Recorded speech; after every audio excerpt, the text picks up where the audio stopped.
당신의 말씀이 필요합니다. 길을 걸어야 합니다.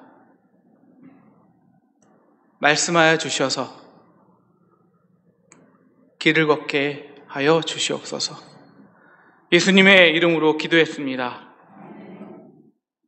오늘 예수님이 이 자리에 오신다면 저와 여러분에게 무슨 말씀을 하실까요?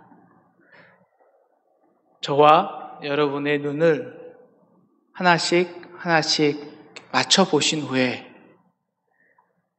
이렇게 말씀하실 것 같아요. 이성조 목사, 김성조 목사, 마음에 근심하지 마. 정말 하나님을 믿지? 나를 믿지? 그러면 믿고 그 길을 걸어가면 돼. 인간이 왜 근심을 할까요? 걱정에 시름시름 앓고 있었던 왕이 있었습니다. 그 왕에게 한 성현이 이렇게 말을 했죠. 당신이 왜 병에 들었는 줄 아십니까? 유한한 것이 무한한 것을 바라기 때문입니다. 사라질 것이 사라지지 않을 것을 바라기 때문이고, 늙어갈 수밖에 없는 것이 늙지 않기를 바라기 때문이고, 병들 수밖에 없는 인생이 병들지 않기 바라기 때문이고, 죽을 수밖에 없는 인생이 죽지 않기를 바라니 병이 들지 않고 어찌 배길 수 있겠습니까? 우리가 사는 이 세상을요, 한마디로 특징하라고 하면은 모든 것이 너무나도 빠르게 변한다는 것입니다. 그리고 한국 사회는 그 모든 변함 속에서 가장 빠른 변하는 사회입니다. 그런데 우리는 유한합니다. 그래서 인간이, 특히 한국인들이 가장 갈망하는 것이 있죠. 그것은 security, 안정성입니다. 그리고 한국 사회에서 이 안정성은 단 3글자로 표현될 수 있습니다. 영어로 APT, 뭘까요? APT, 아파트입니다. 강남, 이제는 뭐 서울 아파트 아무 곳이나 하나죠. 어저께 그 청와대 수석들이 사임을 했는데 유명 농객이 이렇게 평가하더군요. 권력은 작고 아파트는 영원하다. 우리나라 대다수의 청년들이요, 현재 자신에게 주어진 길을 포기합니다. 그리고 훤히 보이는 그 안정성이 먼저, 그 공무원을 자신의 평생 직장의 목적을 삼고 10년을 보내죠. 그래서 우리나라 청년만이, 세상 이 모든 세계 인구 중에서 우리나라 청년만이 20대를 이렇게 보냅니다. 우울증으로, 근심과 걱정이죠. 왜냐하면 100대 1, 200대 1이거든요. 그렇게 해서 또 30, 40대가 되고요. 그리고 또 다른 길이, 훤히 보이는 길이 주어집니다. 아파트. 이건 더 어렵습니다. 200대 1, 300대 1입니다. 요즘 30, 40대에 유행하는 신조어가 있습니다. 영끝. 뭔지 아세요? 영혼 끝까지 끌어모아서 아파트 사기입니다. 영혼까지 끌어모아서 마지막 기회.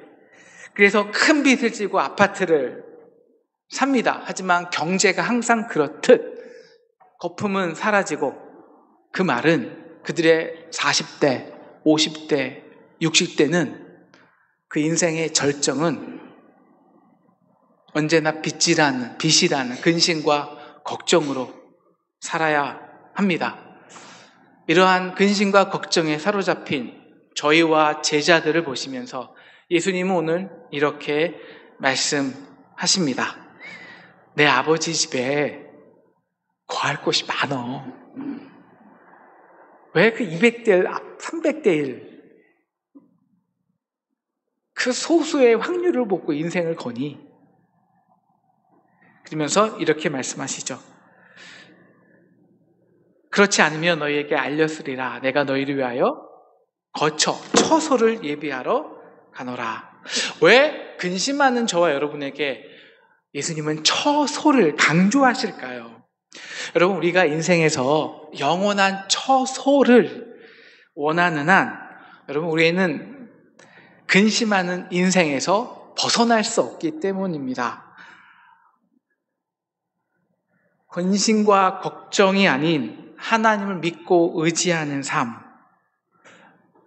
이 삶을 위해 우리가 해야 할 것이 있죠. 여러분, 세상은 다 변합니다. 변함 속에서 변하지 않는 진리를 얻는 사람은 머무는 자가 아니라 그 변함 속에서 길을 걷는 자입니다.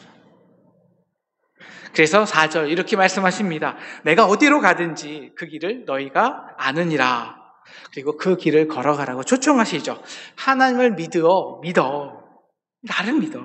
공중에 나는 새를 보라. 심지도 않고 거두지도 않으시는데 아버지께서 기르시나니 하물며 하늘 하나님이 아버지인 너일까 보냐. 오늘 있다가 내일 아궁 위에 던질 들풀도 하나님께서 이렇게 귀히 먹이고 입히시는데 하물며 너일까 보냐. 이 믿음이 작은 자들아. 여러분, 세상 우리가 근심과 걱정으로 사는 본질은 처소의 문제, 아파트의 문제, 평생 직장의 문제가 아니라는 것입니다. 그럼 아파트에 있는 분 걱정 없으시겠네요? 여러분 걱정 없으세요?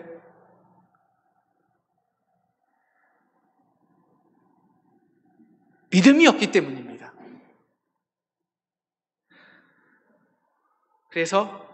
그런데 훤히 다 보이는 길을 걸어가는 사람은 그건 믿음의 길이 아니죠.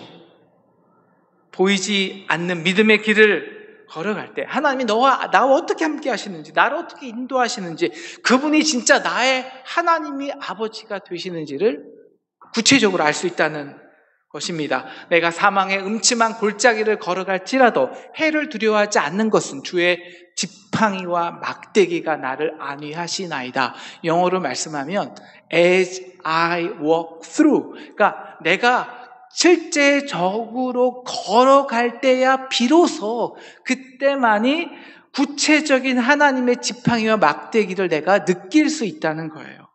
믿음이 아니라, 상상이 아니라, 습관이 아니라. 그래서 오늘 예수님은 자신에 대해서 이렇게 선포하십니다. 내가 길이요 진리요 생명이니 나로 말지 않고는 아버지께 올 자가 없느니라. 그런데 대부분의 사람들은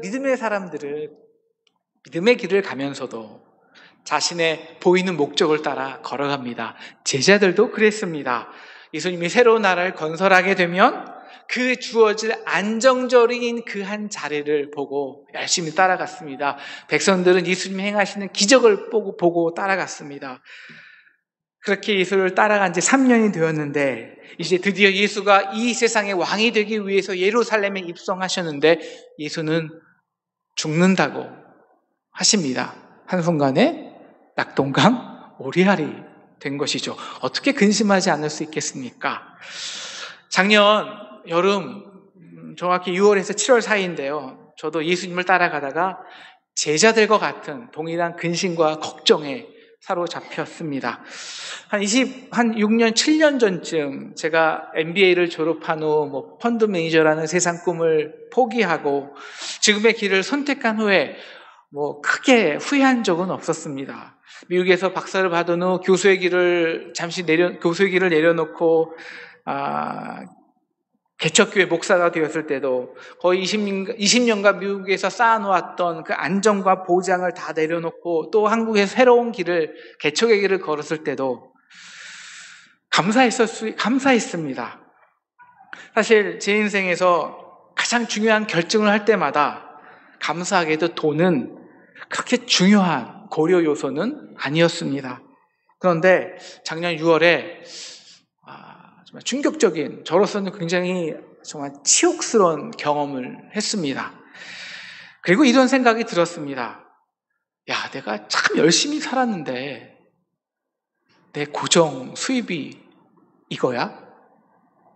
물론 외부적인 요인으로서 그런 생각을 했지만 그러자 순간 아이들이 걱정이 되었어요. 야, 한국에서 얘들을 어떻게 교육시키지? 그러자 제 50이라는 나이가 너무 무겁게 다가왔어요. 50이잖아. 두려웠어요. 너 뭐 했어? 가시적으로 이런 게 뭐야? 물론 저는 개척한 게 너무 재밌었고, 물론 저의 개척이 저의 달란트는 아니라고 생각합니다. 하지만 의미 있었고, 그런데 50을 넘어서 한국 사회에서 경쟁에서 정말 갑자기 그 속에서 25년대 감정의 찌꺼기들이 다 쏟아나왔어요. 보통 하루 이틀 불평해도 넘어가거든요. 근데 그 불평과 불만이 일주일이 지나갔어요. 이건 변명의 여지가 없었습니다. 세상 말로 좀 팔렸어요, 제가. 이건 아니지. 부끄러웠고요. 그래서 그냥 질렀습니다. 스페인 산티아고 길. 다시 걸어야 한다는 내면의 이 명령에 순종할 수밖에 없었습니다. 두 번째, 산티아 순례길을 걸었습니다. 저는 2012년쯤에요. 처음 그 스페인 순례길을 걸으면서 정말 상상할 수 없는 은혜를 받았습니다. 그리고 결정했죠. 내가 목회자가 된 이상 3년에 한 번씩 하나님과 이렇게 단독자로 만나는 인생의 부르심을 받은 길을 떠나는 자가 되겠다. 그 이유는 길을 갈 때 제가 경험했던 그 가난한 마음, 그 나그네된 마음이 죽었던 저의 영과 생명을 완전히 회복시켰기 때문입니다. 순례길을 걷잖아요. 매일 아침 6시에 걸어요. 그리고 오후 4, 5시쯤에 모든 과정을 끝내는데요. 그러면 그 시간의 흐름 앞에 굉장히 정직해집니다. 아침에 해가 영원할 것 같지만 순간 일몰이 찾아와요. 시간의 끝에 서야 하는 변할 수 없는 인생의 진리 앞에 맞닥뜨리게 됩니다. 대부분의 사람들은요, 나의 삶을 마감하고 정리해야 하는 일몰이 시작되면 근심과 두려움으로 보냅니다. 그 해석되어지지 않는 인생의 빈 공간, 그리고 그 사람들, 그 갈등, 해결되지 않는 그 분노, 그렇게 삶을 살게 한 이 땅의 나의 원수들, 그 사람들, 그러한 분노로 마지막 일몰을 두려움으로 보내게 됩니다. 그런데요, 순례길에서는요, 적어도 저에게 가장 아름다운 시간은요, 일몰이었어요.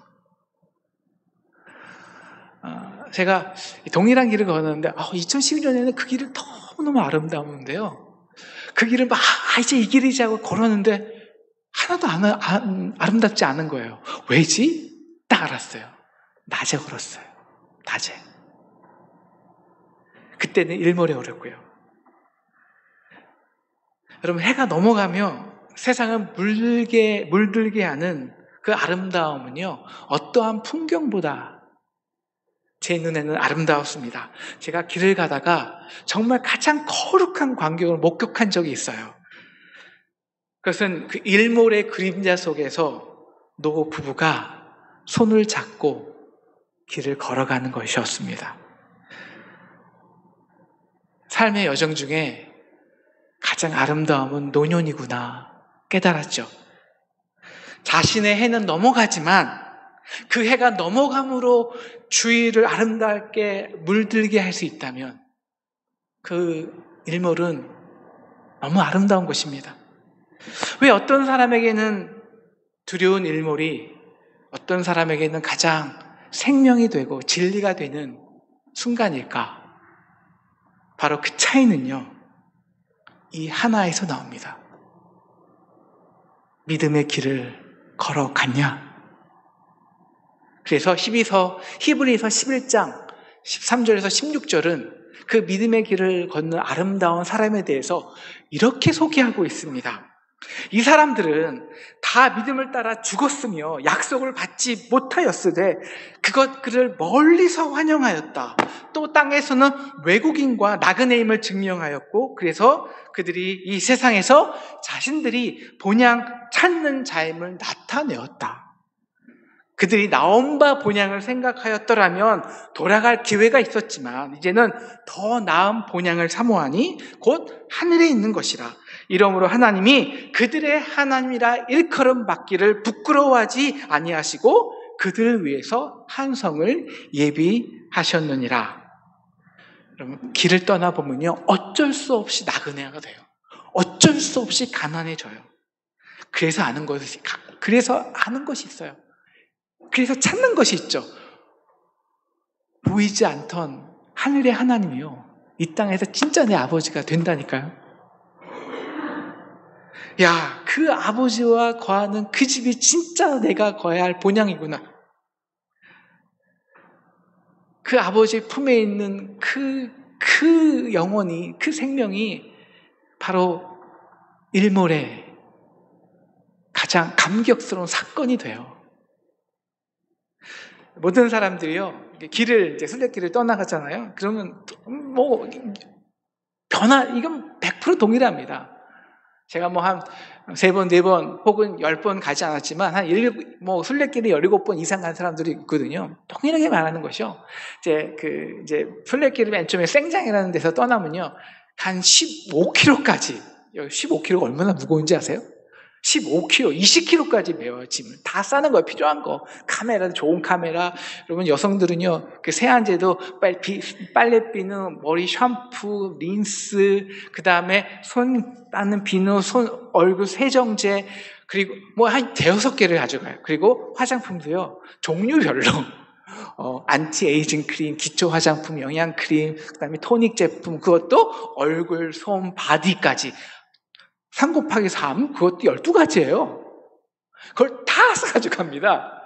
그런데 딱 첫날 피레네 산맥을 딱 넘잖아요. 그 다음날 로렌스 바이오스라는 곳에 딱 멀면요, 짐이 얼마를 줄까요? 짐이 대부분 정확히 3분의 1이 줄고요, 반 이상 줄어요. 그리고 물론 사람 따라 다르겠지만 하루 이틀 더 걸리는 사람도 있지만 대부분의 여성들도 머리 5개까지 세정제가 딱 하나 세정제를 갖고 다닙니다. 딱 하나. 그걸로 샴푸하고, 빨래비누하고, 빨래하고, 목욕하고, 세안해요. 그래도 행복해요. 아무 이상 없어요. 여러분, 순례길을 떠나면요, 기적의 화장품이 있어요. 보통은 12가지 챙기는데요, 이 딱 하나면 돼요. 뭔지 아세요? 저는 이제 미국에서는 그걸 아쿠아포라고 하는데요. 아쿠아포. 한국에서는 그걸 바세린이라 그러더라고요. 바세린. 저는 딱 바세린만 발라요. 근데 20일을 딱 걷잖아요. 그 선크림하고 바세린만 바르는데, 그러면 모든 쌓인 노폐물이 다 지나가고요. 그리고 바세린으로 그동안 그 여러 가지 화장품으로 찌들었던 그 모든 얼굴의 세포가 완전히 재생이 돼요. 그래갖고요, 정말 얼굴에서요, 에너지가 이 생동감의 에너지가 광이 나요. 하나면 충분해요.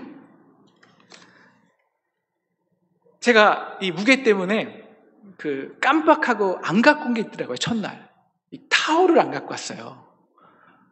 그래서 이제 첫날 이제 끝나고 나면 이제 사람들이 순례길에서 버리는 게 있거든요. 보니까 조그만 스포츠 타올이 있더라고요.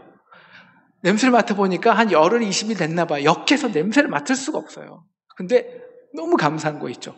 그걸 한 5번, 10번 빨았어요. 그리고 이제 샤워를 하는데, 어떻게 샤워를 할까요? 자, 샤워를 하잖아요. 그럼 일단 손으로 머리를 다 털고요, 옷에 물기를 다 털어요. 그리고 그 요만한 스포츠 타올로 수건의 가장 몸에 중요한 부위를 닦아요. 그걸로 다 안 닦아지니까 그 다음 제 겉옷으로 닦고요. 그 다음에 이제 그 속옷, 이제 팬티만 입죠. 그리고 나서 이제 남자 화장실을 가서 대충 다른 이제 휴지로 이제 몸을 좀 닦아요. 그래도 물기가 있어요. 그러면 바지를 입고, 스페인의 보통 이제 2-3시에 샤워를 하거든요. 스페인의 해 해 아래 몸을 탁 선탠을 하면요, 그거는 정말 세상을 다 푸는 것 같아요. 저는 집에서 아내와 싸우는 게 왜 수건을 2개를 써? 이걸로 매일 아내와 싸우고, 매일은 아니지만 가끔 싸우거든요. 근데 거기서는 요거 하나면 기뻐요. 나그네로 살면 정말 중요해지는 게 있어요. 그것은 내가 얼마나 소유했냐가 아닙니다. 여러분, 길을 걸어가는 사람이 그 소유하면 다 짐덩어리거든요. 나그네로 살면 뭐가 중요하냐면요, 내가 실제로 가지고 있는 것을 얼마나 누리냐는 거예요. 그래서 오핀의 용도가요 5개가 돼요. 아쿠아포, 버리고 간 작은 수건. 여러분, 그래서 순례길은 참 천국 만들기가 너무 쉬워요. 어떤 사람이 이제 한국 사람이 라면을 먹고 신라면 국물을 남겼어요. 여러분, 저는 라면을 가져가고 싶어도 가져갈 수가 없거든요. 무거워서. 어깨 때문에, 허리 때문에. 근데 그거를 가져가지고 끓여서, 물론 면은 먹었지만 국물을 저에게 줘요. 그 국물에, 공짜 아니에요. 그 국물에 밥을 말아먹고, 밥을 딱 말아먹는데요, 이건 천국이 따로 없어요. 천국.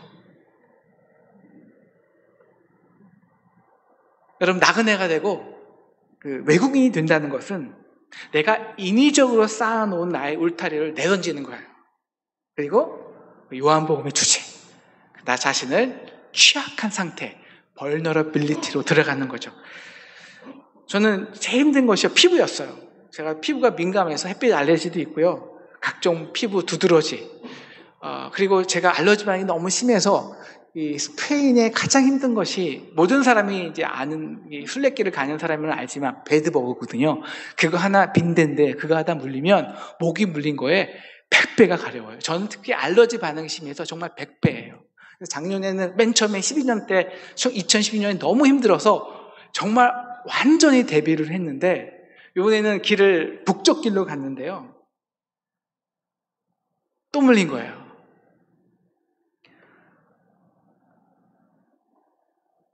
너무 가려워서 살 수가 없었어요. 그래서 약이란 약은 다 바르고 다음 숙소까지 겨우 가서, 이제 그냥 그 스페인 분들이 영어를 잘 못하더라고요. 그래서 모든 카페에 가서 아이스 플리즈 그래갖고 한 10군데를 가갖고 요만치 아이스를 얻어다가 그냥 그 냉수에 벗어 던지고요, 그냥 아이스 마사지를 그냥 몸에 다 정신없이 했어요. 그래도 안 풀려요. 냉수 마사지를 했어요. 안 풀려요. 약국에 뛰쳐가고 모든 약을 먹고 약을 바르고 겨우 진정해서 잠을 잤어요.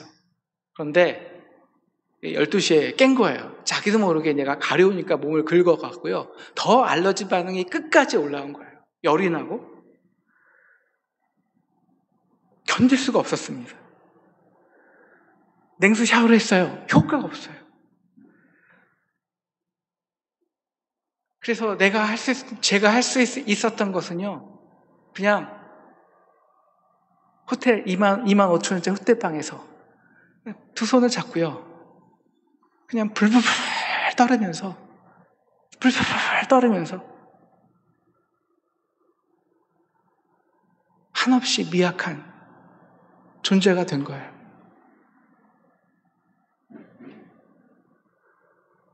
죽겠더라고요. 정신까지 혼미해졌어요. 살아야 돼. 119를 불렀죠. 순간 이런 생각이 나더라고요. 야, 이거 나 또 기사 실리는 거 아니야? 배드버그 불리고, 배드버그 물려서 119 신고하고 헬리콥터 뜨다? 이런 이상한 생각이 드는데, 의사가 왔어요. 그러더니 굉장히 심각한 표정을 해요.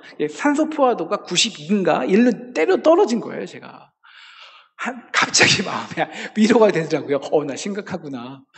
그리고 그 다음날 이제 앰뷸런스가 와서, 그 다음날 이제 새벽에 이제 병원으로 갔는데요, 응급실에 갔는데, 스페인 사람들 왜 이렇게 친절하죠? 저를 완전히 황제 대접. 그리고 그 의사가 그냥 모든, 스페인 말로 안 되니까 영어로 그냥 국을 채워가면서 따뜻하게 한마디 제가 제가 그 여행제 보험이 있음에도 불구하고 그 모든 거를 공짜로 처리해주고, 그 다음에 구체적으로 어떻게 대비하는지 가르쳐주고, 그렇게 해서 약도 여분으로 많이 주고, 그래서 하루 쉬고 순례길을 다시 시작할 수 있었습니다. 까미노를 걸으면요, 걸으면 나의 취약함이 그대로 드러나요. 저는 위도 약해서 음식도 제대로 못 먹고요, 허리도 아파서 잠도 제대로 못 자고요.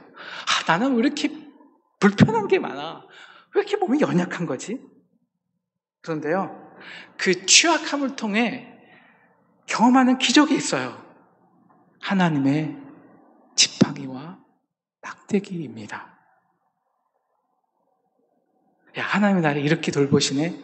사람을 통해서 이렇게 역사하시네? 야, 내가 내 힘으로 살 수 없구나. 하나님의 선하심과 인자하심이 따라오는 걸 느껴요. 걸어갈 때. 첫 번째도 그랬지만 두 번째도 이제 길을 걷잖아요. 그러면 10일이 지나고 15일이 지날 그 사이쯤은요, 나의 모든 내면의 찌꺼기들이 다 내려가요. 그러면 내가 보지 못했던 것들이 보여요. 듣지 못했던 것들을 들어요. 밀발의 소리, 물방울이 떨어지는 그 소리, 새와 나무들의 슥삭임이 만들어내는 오케스트라 소리가 정말 다 들려요. 그리고 감사함이 넘쳐나죠. 가장 감사한 거는요, 인생이 참 공평하다는 거예요. 여러분, 두 다리가 있는 한 인생은 정말 공평합니다. 그렇게 감사함으로, 감격으로 이제 마지막 하루길을 25km를 남기고 순례길을 마칠 쯤이었어요. 이제 25불짜리, 25유로짜리 호텔방에 짐을 풀고요, 마지막 25km를 기다리면서 딱 누웠는데 천장을 보니까요, 뭐가 기어다녀요. 뭐야 이거? 갑자기 두려움이 확 엄습하더라고요. 스리퍼로 딱 쳤더니 피가 탁 튀었어요. 배드버그예요. 이걸 어떻게 해야 될까? 오만 가지 생각이 드는 거예요. 내가 내년에 또 그러면, 내가 다음에 여길 또 그러면 내가 사람이 아니다. 전 지금 또 걷고 싶거든요. 그리고 다음 호텔을 잡아, 호텔도 없어요. 마지막이라. 그러다가 이렇게 생각이 들었어요. 야, 아버지 집이 바로 저기잖아. 밤이면 어때? 그냥 걸어. 그래서 제가 7시 25분부터 4시간 반인가요? 를 마지막 25km를 걷기 시작했어요. 즉 일몰에 걸은 것입니다. 아무도 없었어요. 참 평화롭고 하지만 외롭기도 했죠. 그렇게 1시간을 걸었는데요, 순간 그 일몰의 따뜻한 평화로움이 제 마음을 다 감쌌는데요, 이성조 목사 참 수고했다, 이 아버지의 목소리가 들려요. 마음속에. 숲속을 걸어가잖아요. 여러분은 나무 색깔이 몇 가지로 보셨어요? 나무의 초록 색깔, 나뭇잎 색깔, 그 지는 해의 광명이 숲속을 환히 비치는데요, 나무 색깔이 350가지예요. 와, 아버지가 지불에 오는 저를 위해서 만들어주시는 기가 막힌 환영이 같았어요. 그러니 점점 감당할 수 없는 그 벅차오름과 환희가 제 마음을 지배하는데 감당을 할 수 없겠더라고요. 그래서 저도 모르게 오늘 부를 이 노래를 불렀어요. 저 멀리 뵈는 나의 시온성, 저 거룩한 곳 아버지 집, 내 사모하는 집에 가고자 한밤을 새웠네. 감당할 수 없는 눈물이 흐르는데요, 그 눈물의 의미는 딱 이거 하나였어요. 딱 이거. 모든 것이 다 변하는데, 모든 것이 다 사라지는데, 모든 것이 다 끝나는데 영원히 사라지지 않는, 결코 변하지 않는 진리를 제가 그 순간 꽉 붙잡은 느낌이었어요. 야, 이건 내 거구나. 그 진리란 바로 이것이었습니다. 어릴 적부터 지금까지 우리 김은혜 사모가 노래한 것 같이 내가 보는 길에 그렇게 바쁘고 힘들었지만 하나님은, 아버지는 언제나 그 자리에서 나를 사랑하셨다는 거예요. 내 평생의 선하심과 인자하심이 정녕 나를 따르리니 내가 여호와의 집에 영원히 거하리로다.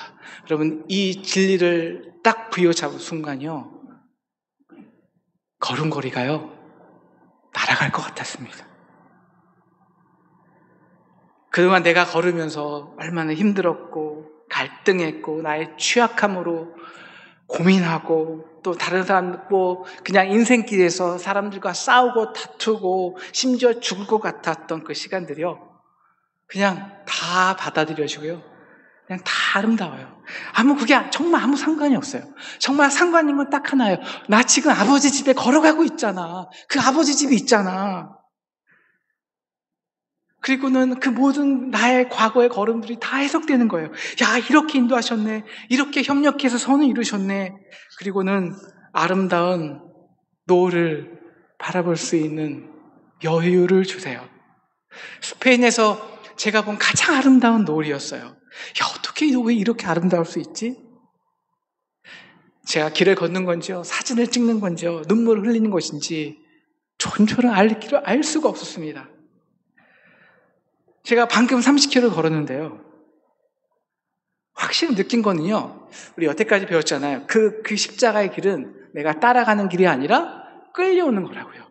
이건 내가 걸어가는 게 아니에요. 제가 그동안 한 며칠, 한 600km 걸으면서 물집도 잡히고 지치고 힘들었을 거 아닙니까? 조금만 걸으면 이 양말에서 이 땀을 다 배서요, 걸을 수가 없어요, 통증 때문에. 근데 이건 끌려가는 거예요. 모든 거대한 에너지가 그냥 나를 끌고 가는데요, 그냥 내가 걸어가는 게 아니라 구름 위를 사뿐사뿐 걸어가는 거예요. 본능적으로. 왜? 본향을 향해 회귀하는 거니까요. 내가 이 밤에 일몰이 지고 해가 이제 완전히 끝나는데 그 밤에 돌아가야 할 곳이 있다는, 나의 본향이 있다는 것이, 아버지의 집이 있다는 것이 너무너무 감격스러웠어요. 아버지가 나를 부끄러워하지 아니하시고, 이성재 목사 잘 왔어, 수고했어, 잘 걸었어, 자랑스럽게 여기실 거 생각해 보면요, 그 기쁨이 벅차오르는데, 그 벅참의 걸음은요, 그거는 인간의 걸음이 아니에요. 정말 한 걸음으로 달려갔어요. 그러면서 생각했죠. 야, 이렇게 사람들은 이 순례길을요 800km 걷고 850km 걷고 어떤 사람은 2000km를 걷는데, 이렇게 걸어서 산티아고 성당에 돌아와 목적지에 도달했는데, 아버지가 없다면, 거기가 잠시 목적이고 또 다른 곳으로 방황해야 된다면, 아버지 집이 없다면 얼마나 그 걸음이 허무할까. 800km를 반나보시 왔는데 또 다른 목적도 모른 채 또다시 걸어가야 할 사람들, 아니 그 길을 걸어보지도 않은 사람들은 저 일몰의 아름다움을 알까? 그리고 이렇게 기도했습니다. 하나님, 제 인생에 많은 아름다움이 있겠지만 제 인생의 마지막 순간이 가장 아름답게 해주세요. 마지막 노년의 발걸음이 이렇게 힘차고 생명력 있고 더욱 빨라질 수 있도록 해주세요. 그 아버지 집을 향한 그 가슴 벅참으로, 그리고 후회 없이 지내온 모든 것을 다 가슴으로 끌어안는 그 아름다운 발길 되게 도와주세요. 노년의 어두움이 두려운 것이 아니라, 죽음이 무서운 것이 아니라 아버지 품 안에 들어가는 그 기쁨과 영광으로 가득한 시간 되기를 기도합니다. 사랑하는 상동 성도 여러분, 변하는 세상에서 변하지 않는 진리를 얻기 원하십니까? 생명을 누리기 원하십니까? 보이는 처소를 붙들지 마세요. 보인다는 것은요, 변한다는 것이고요. 변하는 길을 걸어가면 반드시 근심과 걱정, 분노가 따라옵니다. 이제 상동에게 주어진 길을 걸어갑시다. 하나님의 뜻은 인간이 미래할 수 없습니다. 걸어가는 자에게 주어지는 선물이 하나님의 뜻, 하나님의 지팡이, 하나님의 막대기입니다. 그분이 지신 십자가의 길을 걸어가면 불편합니다. 취약해지고요. 가난해집니다. 하지만 그 길을 걸어가면서 우리는 우리의 죄악과 허물을 깨끗이 닦아주시는 예수님의 보혈을 진정 경험할 수 있습니다. 우리의 가난함으로 아버지의 부함을 알고요. 우리의 연약함으로 그분의 강함을 알고요. 우리의 취약함으로 그분의 사랑을 경험하고요. 우리의 갈등으로, 우리의 싸움으로 때로는 하나님의 천국을 경험합니다. 예수를 따라 걷는 그 모든 과정 속에서 예수로 인해 우리가 어느덧 그 거룩한 아버지와 함께 거할 수 있는 처소로, 거룩한 처소로 우리가 지어지는 것입니다. 이것이 교회입니다. 그래서 아버지가 전부가 되죠. 나는 곧 길이요 진리요 생명이니 나로 말지 않고는 아버지께로 올 자가 없느니라.